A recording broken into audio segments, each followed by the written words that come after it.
I walked out of his hospital room, my eyes stinging, my chest hollow. His hand had been warm, but fading. His last words weren't about love, they were instructions, cold, clipped, practical. "Take care of the house," he whispered, "but don't open the study drawer." I thought it was morphine confusion. A drawer? At the edge of death?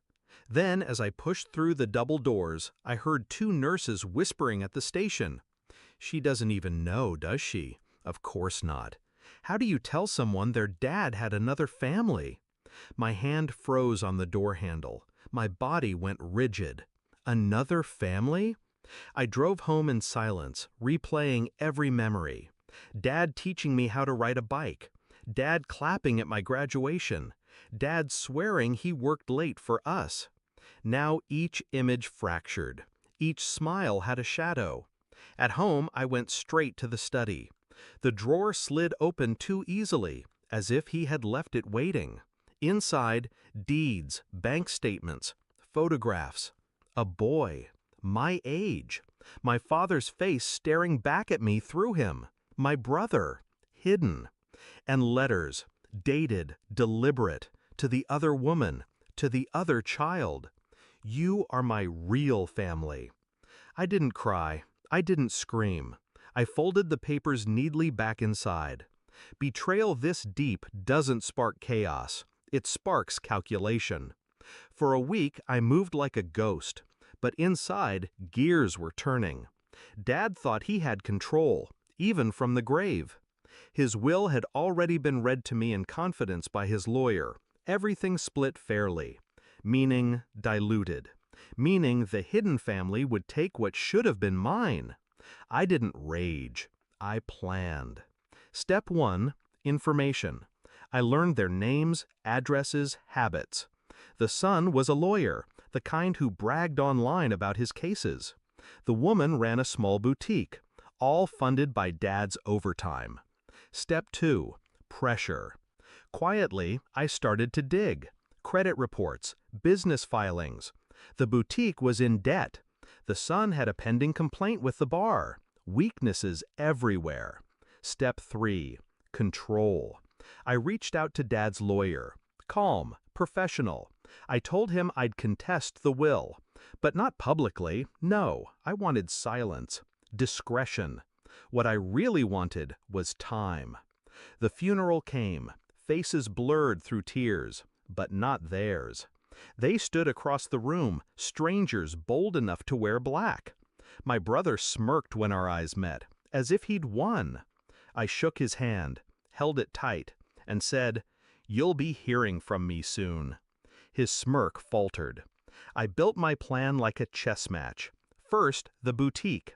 I found her supplier. I bought out his contracts under a new shell company. Overnight, her inventory dried up. Customers left. Creditors called. She begged her son for help. Next, him. I fed quiet rumors about his bar complaint to the right ears. An anonymous packet of evidence pulled straight from his own careless social media landed on the investigator's desk. Within months, his license was suspended pending review. While they scrambled, I made my real move. I approached Liberty Trust, the bank holding most of Dad's assets. Calm, precise. I showed them documentation that my brother had pending liabilities, that his stake in the inheritance would collapse under garnishment. I offered to purchase his claim, pennies on the dollar. Desperation made him agree. He signed, blind with pride and debt. One by one, I took their shares, their inheritance, their lifeline. The confrontation wasn't loud, it wasn't public, it was Thanksgiving. My mother sat at the head of the table, worn but proud. I carved the turkey with steady hands. Halfway through the meal, a knock on the door. My brother, uninvited, desperate. His mother behind him, hollow-eyed. "Give it back," he hissed, in front of everyone. I set the knife down. "Give what back?" "Our share. You ruined us." I leaned forward, voice low, calm. "No, he ruined us. I just finished the work he started. Their faces went pale. They saw it then, not anger, power.